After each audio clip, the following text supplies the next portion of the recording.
Ferrarijev vrt je s svojo arhitekturo in rastlinjem privlačen predvsem na pogled, a zelene terase s češnjevim drevoredom, kamnitimi stopnišči, paviljonom in ribnikom v sebi skrivajo še veliko več. Na nekaj več kot hektarju površine pod zemljo je speljan za tisti čas izjemno tehnološko napreden vodovodni sistem. Z vrha hriba so se zbirale padavinske vode z vseh ulic, z vseh streh in se tukaj zbiralo v teh rezervoarjih, tukaj za mano.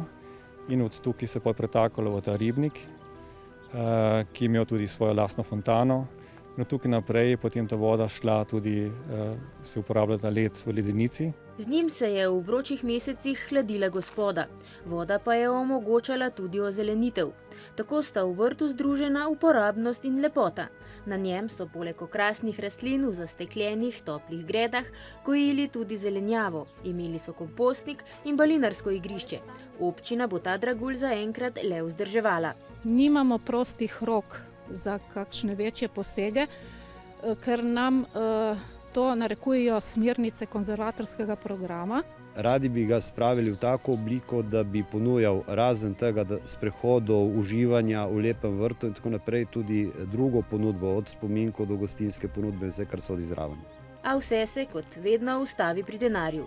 Vkolikor bodo dobili tudi evropska sredstva, za celotno obnovo bi potrebovali približno $500 000, bi projekt lahko izpeljali v roku 3 let. Če ne, bodo obnavljali veliko dlje.